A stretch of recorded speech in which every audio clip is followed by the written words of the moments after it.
जय हिंद दोस्तों, welcome to MCQ study. आज भारत छोड़ो आंदोलन के बारे में हम डिस्कस कर रहे हैं। भारत छोड़ो आंदोलन को क्या कहा जाता है? इसे अगस्त क्रांति भी कहा जाता है, क्योंकि ये अगस्त 1942 में आंदोलन हुआ था, इसलिए इसे अगस्त क्रांति का नाम भी दिया जाता है। तो भारत छोड़ो आंदोलन के बारे में हम डिस्कस करेंगे, जो प्रमुख फैक्ट होंगे उनके बारे में हम डिस्कस करेंगे। तो भारत छोड़ो आंदोलन जो है, इसे क्या है, ऐसा माना जाता है कि भारतीय स्वतंत्रता आंदोलन का ये सबसे जो है आखिरी बड़ा आंदोलन था। कौन था?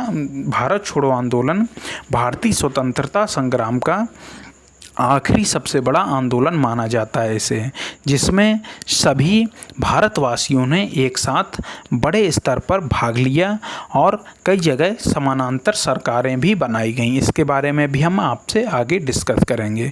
और स्वतंत्रता सेनानी भूमिगत होकर इस आंदोलन के दौरान लड़े थे। ये भी हम बताएंगे कि स्वतंत्रता जो सेनानी थे उन्हें भूमिगत क्यों होना पड़ा। इसमें एक प्रमुख बात है ध्यान देने वाली कि ये जो है इस समय द्वितीय विश्व युद्ध चल रहा था। आप जानते हैं द्वितीय विश्व युद्ध कब से कब तक चला? 1939 से लेके 1945 तक चला था। और भारत छोड़ो आंदोलन का समय काल क्या है? 1942 इसका समय काल है। तो ये द्वितीय विश्व युद्ध के दौरान चला था। तो अब हम इसमें क्या क्या घटनाक्रम होते हैं भारत छोड़ो आंदोलन में, इसके बारे में हम आपसे डिस्कस करेंगे। तो पहला जो घटनाक्रम है, सबसे पहले 14 जुलाई 1942 को क्या होता है, वर्धा में कांग्रेस की कार्यकारिणी समिति की जो बैठक होती है, उसमें भारत छोड़ो आंदोलन का प्रस्ताव पारित किया गया। लेकिन इसकी सार्वजनिक घोषणा होने से पहले 1 अगस्त को किनकी मृत्यु हो जाती है? बाल गंगाधर तिलक की मृत्यु हो जाती है। तो प्रयागराज में इसके उपलक्ष्य में तिलक दिवस मनाया जाता है। क्या मनाया जाता है? तिलक दिवस मनाया जाता है। ये जो प्रस्ताव पारित करने की बात की गई थी, इसलिए की गई थी कि इन्होंने ये सोचा था कि अंग्रेज़ों के शासन की जल्द से जल्द समाप्ति हो, और ऐसा करना लोकतंत्र की स्थापना के लिए अत्यावश्यक हो गया था। तो 14 जुलाई को वर्धा में जो कांग्रेस की कार्यकारिणी की बैठक होती है, प्रस्ताव तो पारित हो जाता है, लेकिन सार्वजनिक घोषणा नहीं हो पाती। क्यों? क्योंकि 1 अगस्त को किसकी मृत्यु हो जाती है? बाल गंगाधर तिलक की मृत्यु हो जाती है, और प्रयागराज में तिलक दिवस मनाया जाता है। अगले पर चलते हैं। 8 अगस्त 1942 को वो समय आता है जब अखिल भारतीय कांग्रेस कमेटी की बैठक मुंबई के ग्वालियर टैंक मैदान में होती है, और भारत छोड़ो आंदोलन के प्रस्ताव को मंजूरी मिल जाती है पूर्ण रूपेण। क्या होता है? भारत छोड़ो आंदोलन के प्रस्ताव को कब मंजूरी मिल जाती है? 8 अगस्त 1942 को मुंबई के ग्वालियर टैंक मैदान में जब अखिल भारतीय कांग्रेस कमेटी की बैठक होती है, तो भारत छोड़ो आंदोलन के प्रस्ताव को मंजूरी मिल जाती है। फिर क्या होता है? 9 अगस्त 1942 को गांधी जी आह्वान करते हैं, और गांधी जी के आह्वान के बाद ये जो भारत छोड़ो आंदोलन है, ये ज़मीनी स्तर पर शुरू होता है। गांधी जी के आह्वान के बाद पूरे देश में एक साथ क्या शुरू हो जाता है? पूरे देश में एक साथ भारत छोड़ो आंदोलन एक साथ शुरू हो जाता है। इस समय क्या होता है? महात्मा गांधी जो थे, महात्मा गांधी ने करो या मरो का नारा दिया था। किसका नारा दिया था? करो या मरो का, डू और डाई। तो याद रखिए, इस समय जब महात्मा गांधी आह्वान करते हैं, तो पूरा देश एक साथ भारत छोड़ो आंदोलन में सम्मिलित होने के लिए उठ खड़ा होता है। अगर हम भारत छोड़ो आंदोलन के लक्ष्य की बात करें, तो कुल मिला के लक्ष्य तो भारत वालों का यही था कि भारत से अंग्रेजी राज को जल्द से जल्द समाप्त कर दिया जाए। तो ये जो भारत छोड़ो आंदोलन था, इसकी पृष्ठभूमि में अगर जाते हैं, तो द्वितीय विश्व युद्ध जिस समय चल रहा था तो मित्र राष्ट्रों का बहुत दबाव पड़ रहा था ब्रिटेन पर कि वो किसी भी हाल में भारत से समर्थन प्राप्त कर सके। तो ब्रिटेन जो है द्वितीय विश्व युद्ध में भारत से समर्थन प्राप्त करना चाहता था, इसीलिए वो क्रिप्स प्रस्ताव को भेजता है मार्च 1942 में, लेकिन भारतवासी उसे सिरे से खारिज कर देते हैं। तो फिर क्या होता है, जब सिरे से खारिज कर देते हैं और उसी समय भारतवासी थे उन्हें भी इस बात का एहसास हो जाता है कि भारत में लोकतंत्र की स्थापना के लिए अंग्रेजी शासन की तत्काल समाप्ति होनी चाहिए। तो भारतीय राष्ट्रीय कांग्रेस की बैठक में ये निर्णय होता है कि भारत अपनी सुरक्षा स्वयं करेगा और हमेशा साम्राज्यवाद और फासीवाद का विरोध करता रहेगा। तो कांग्रेस की बैठक में क्या तय होता है कि भारत अपनी रक्षा स्वयं करेगा और साम्राज्यवाद और फासीवाद का हमेशा विरोध करता रहेगा। तो अगर आंदोलन के दौरान गतिविधियों की बात करें तो कौन कौन सी गतिविधियां हुई थी आंदोलन के दौरान? आंदोलन के दौरान हमने आपको बताया, सबसे पहले गांधी जी ने करो या मरो का नारा दिया था, डू और डाई। इसके अलावा इस आंदोलन के दौरान दो नारे जो है प्रमुख नारे के रूप में उभरे। एक तो महात्मा गांधी का करो या मरो नारा, दूसरा था अंग्रेजों भारत छोड़ो। ये जो दो नारे थे ये प्रमुख रूप से उभरे। तो करो या मरो का नारा किसने दिया था? गांधी जी ने। और अगर भारत छोड़ो का नारा की बात की जाए, ये प्रश्न अगर पूछा जाए कि भारत छोड़ो का नारा किसने दिया था, तो ये दिया था यूसुफ मेहर अली। किसने दिया था? याद रखिएगा, यूसुफ मेहर अली के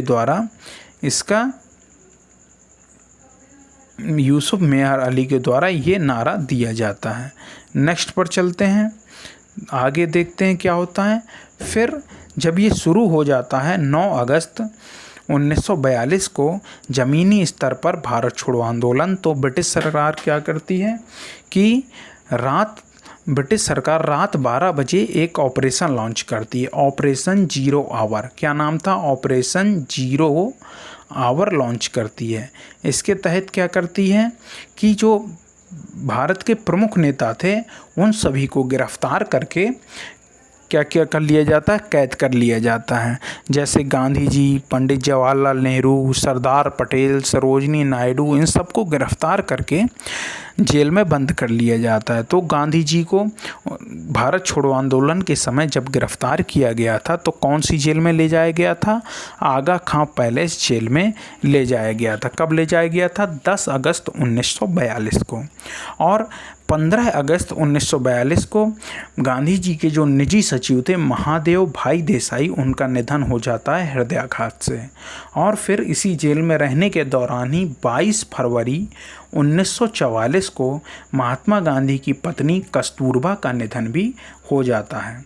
याद रखिए, उस समय गांधी जी कहाँ थे? आगा खां पैलेस में। तो याद रखिएगा, प्रश्न ये भी पूछा जाता है कि भारत छोड़ो आंदोलन के दौरान गांधी जी को किस जेल में रखा गया था? तो आगा खां पैलेस जेल में रखा गया था। और अगर पंडित जवाहरलाल नेहरू की बात की जाए तो जहाँ तक मुझे याद है कि उन्हें अहमदनगर जेल में रखा गया था। अहमदनगर फोर्ट जो था, किला था, उसे ही जेल के रूप में बदल दिया गया था और रखा गया था। और अंग्रेज हाथ पे हाथ धरकर थोड़ी बैठे रहेंगे, तो अंग्रेज़ों ने कांग्रेस को एक गैर संवैधानिक संस्था घोषित कर दिया था। क्या कर दिया था? कांग्रेस को एक गैर संवैधानिक संस्था घोषित कर दिया था। तो जब कांग्रेस को गैर संवैधानिक संस्था घोषित कर दिया और भारत के प्रमुख नेताओं को गिरफ्तार कर लिया गया, तो क्या होता है कि इसके विरोध में जगह जगह पर प्रदर्शन और हिंसाएं होने लगती हैं। जिसके प्रमुख नेतृत्व को ही गिरफ्तार कर लिया जाए तो देश में जगह जगह पर प्रदर्शन होने लगते हैं और हड़तालें होने लगती हैं। फिर क्या होता है, अरुणा आसिफ अली जो हैं, जब प्रमुख नेताओं को गिरफ्तार कर लिया जाता है तो अरुणा आसिफ अली 9 अगस्त 1942 को ग्वालियर टैंक मैदान में तिरंगा फहराकर ये आंदोलन था, इस आंदोलन को गति देती हैं। कौन तिरंगा फहराता है मुंबई के ग्वालियर टैंक मैदान में 9 अगस्त 1942 को? तो अरुणा आसिफ अली तिरंगा फहराती हैं। और ये कब फहराती हैं? 9 अगस्त 1942 को। इसके अलावा अगर हम जयप्रकाश नारायण जी की बात करें, राम मनोहर लोहिया, अच्युत पटवर्धन जैसे नेताओं ने भूमिगत रहकर आंदोलन का नेतृत्व किया। किसने? जयप्रकाश नारायण जी ने, राम मनोहर लोहिया जी ने, अच्युत पटवर्धन जैसे नेताओं ने भूमिगत रहकर आंदोलन को गति दी। इसके अलावा उषा मेहता जी का नाम यहाँ बहुत ही इम्पॉर्टेंट फैक्ट है कि उषा मेहता जी ने बम्बई से कांग्रेस रेडियो का प्रसारण किया। तो उषा मेहता जी ने इसी भारत छोड़ो आंदोलन के दौरान बम्बई से कांग्रेस रेडियो का प्रसारण किया था, याद रखिएगा। इसके अलावा भारतीयों और अंग्रेज़ों के बीच कई हिंसक झड़पें हुई और भारतीय जो हैं हड़ताल और प्रदर्शन तो कर ही रहे थे।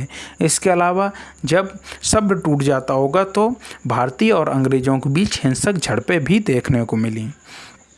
जैसे बिहार में पटना में क्या होता है, सचिवालय में तिरंगा फहराने जाते हैं युवा, तो पुलिस जो है वहाँ पर गोली चला देती है। ये बिहार में सचिवालय कांड नाम से बहुत प्रसिद्ध हुआ था। तो बिहार के पटना में सचिवालय पर तिरंगा फहराने के दौरान 7 युवा छात्रों को गोली मार दी जाती है और वो सात जो युवा छात्र हैं वो शहीद हो जाते हैं। इसके अलावा अगर बंगाल की बात की जाए तो एक 73 वर्षीय थी मंताग्नी हाजरा। क्या था? मंताग्नी हाजरा जी, उनकी मृत्यु भी पुलिस की गोली से हो जाती है। इसके अलावा 13 वर्षीय कनकलता बरुआ गोहपुर असम की रहने वाली थी। कहाँ की थी? गोहपुर असम की रहने वाली 73 वर्षीय कनकलता बरुआ जी की भी मृत्यु हो जाती है इसी आंदोलन के दौरान। पुलिस से झड़प में उन्होंने गोली चलाई तो इनकी मृत्यु हो जाती है। इसी और आंदोलन से संबंधित जो भी समाचार पत्र थे उन सभी पर क्या लगा दी जाती है? रोक लगा दी जाती है। आंदोलन से संबंधित सभी समाचार पत्रों पर क्या लगा दी जाती है? रोक लगा दी जाती है। और इसी दौरान बंगाल में इसी दौरान क्या द्वितीय विश्व युद्ध जो 1939 से 45 तक चला, इसी दौरान क्या करते हैं, बंगाल में अकाल पड़ता है और लगभग बताते हैं कि अंग्रेज़ सरकार है उसमें ध्यान नहीं देती है और लगभग 25 से 30 लाख लोग उस समय अपनी जान गंवा देते हैं। अब हम आगे चलते हैं तो इसी समय हमने आपको बताया था कि अस्थायी सरकार की स्थापना हो जाती है कई जगह पर। तो देश के कई भागों जैसे संयुक्त प्रांत यानी उत्तर प्रदेश में बलिया नामक स्थान पर, बंगाल के तामलुक नामक स्थान पर, सतारा महाराष्ट्र में, धारवाड़ कर्नाटक में और उड़ीसा में तलचर व बालासोर में लोगों के द्वारा अस्थायी सरकार की स्थापना की जाती है। कहाँ कहाँ की जाती है?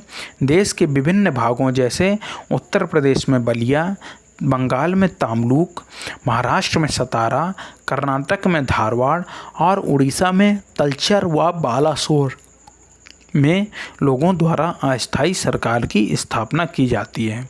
तो अगर आपसे पूछा जाए कि भारत छोड़ो आंदोलन के दौरान पहली अस्थायी सरकार की स्थापना किसने की थी, तो ये की थी बलिया में। किसने की थी? चित्तू पांडे ने पहली अस्थायी सरकार की स्थापना की थी। चित्तू पांडे को क्या कहा जाता है? बलिया का शेर भी इन्हें उपनाम दिया गया है। इसके अलावा सतारा में अगर विद्रोह के नेतृत्व की बात करें तो वाई.बी. चौहान और नाना पाटिल। कौन कौन? वाई.बी. चौहान और नाना पाटिल सतारा में विद्रोह का नेतृत्व करते हैं। कौन कौन करते हैं सतारा में? वाई.बी. चौहान और नाना पाटिल सतारा में विद्रोह का नेतृत्व करते हैं। अब हम देख लेते हैं कि 1942 के अंत तक अगर हम बात करें तो लगभग 60,000 लोगों को अंग्रेज़ सरकार ने 60,000 तो एक आंकड़ा है, 60,000 से अधिक ही होंगे लोगों को अंग्रेज़ सरकार ने 1942 के अंत तक जेल में डाल दिया था। और इसके अलावा कई हज़ार लोग मारे भी गए थे। इस आंदोलन के दौरान जो झड़पें हुई थी उसमें कई हज़ार लोग मारे भी गए थे। अभी हमने आपको बताया सचिवालय पटना सचिवालय कांड, बंगाल की मातंगनी हाजरा जी, 13 वर्षीय कनकलता बरुआ जी, ये जो हैं इन सभी को मिलाकर कई हज़ार लोग मारे गए। अगर हम इसके इम्पोर्टेंस की बात करें कि इसमें इम्पोर्टेंट क्या है, जो भारत छोड़ो आंदोलन हुआ इसमें क्या उभर के आता है इम्पोर्टेंट, इसमें जो इम्पोर्टेंट उभर के आता है, इस आंदोलन ने गांव से लेकर शहर तक ब्रिटिश सरकार को चुनौती दी और ऐसा कहा जाता है कि भारतीय स्वतंत्रता संग्राम का ये आखिरी सबसे बड़ा आंदोलन भी था।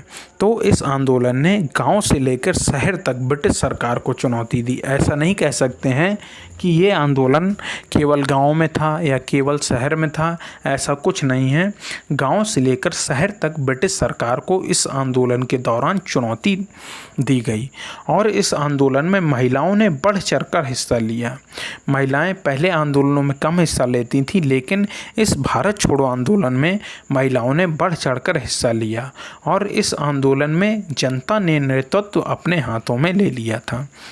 जो अस्थायी सरकारों का गठन हुआ था तो उसमें क्या था कि जनता ने उसमें नेतृत्व अपने हाथ में लिया था, तो इसी आंदोलन के दौरान ऐसा हुआ था।